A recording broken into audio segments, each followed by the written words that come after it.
What can be said? F1 is a laughingstock. Delayed the start of the sprint race by an entire hour because, of course, the race was supposed to start at 4:30 Belgium time. They delayed it to 5 o'clock because they thought rain was going to come around at 4:30. But then, of course, 10 minutes before 5 o'clock, it started raining like cats and dogs anyway. I mean, for goodness sake, they could have easily actually done like, I don't know, 12 laps and declared the result by like 4:50. But, Liberty Media are running what I call Bud Light Formula One. But regardless, at this point, we might as well be running races in places like Morocco, Tunisia, Egypt, Algeria, Malta, Cyprus, Greece, you name it. Because wet races are for barbarians and peasants. We're civilized over here in Bud Light F1.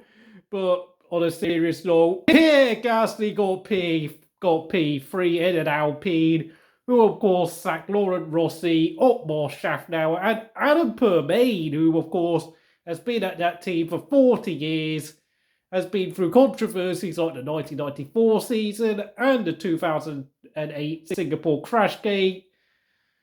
But nonetheless, Pierre Gasly pulled off an absolute worldly, qualified 6th in sprint quali and picked his way up to P3. A superb performance, proving that when everything goes right, Pierre Gasly is an absolute danger to everyone. And Oscar Piastri led the first 6 laps until, of course, the safety car came out because, of course, the birthday boy Fernando Alonso spun into the gravel.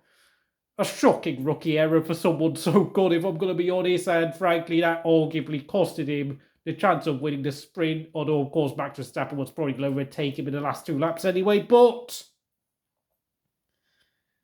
I mean, what's the point of having full wet tyres anymore? Because let's be honest, if they're not willing to like drive in extreme wet conditions, they might as well not even bother going to Spa-Francorchamps or they might as well just go down an NASCAR route at this point. And of course, yeah, Sergio Perez picked up damage and had to retire after colliding with Hamilton. But regardless, he was going backwards at that point. And frankly, with Daniel Ricciardo finishing P10 in the AlphaTauri and destroying Tsunoda for pure pace, it has to be said, Sergio Perez's days at Red Bulls are surely over. He's going to be gone by the end of this year at the latest at this point. And frankly, if he carries on, if he ports in another terrible performance in next weekend's race and another bad one at Zandvoort and Monza, there's no way he's staying. This guy needs to. This guy is gonna go, man. That was just a shocking performance. Lewis Hamilton, I think, was a bit unlucky to get a 5-second pen, but he was getting a bit aggressive with Perez, and to be honest, I think he only got a penalty because of the fact he caused damage to Perez's car. I don't really think it was a slam dunk pen. It was just a racing incident. But nonetheless, he ended up finishing down in 7th because of the penalty. Sainz finished P4, but of course he was not happy with his engineer, proving that things are not well down at Maranello. Leclerc finished 5th. Russell got 6th, and I think Binot could get 8th.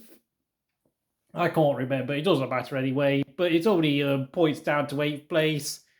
A handy 6 points for Pierre Gasly, who, of course, has been struggling to score points this season. It has been a miserable year, but, of course, a double sacking of Rossi and Otmar Schaffnauer has sort of improved matters a little bit at Alpine. Although, of course, I have to say, to get rid of Adam Permain does really suggest things are absolutely terrible at Edstone. But nonetheless, Gasly has done himself proud. And of course, a shout out to Piastri, who has made great improvements recently in his battle against Lando Norris. And of course, Max Verstappen won the sprint race. I forgot to say it, but that's because we all knew that was going to happen.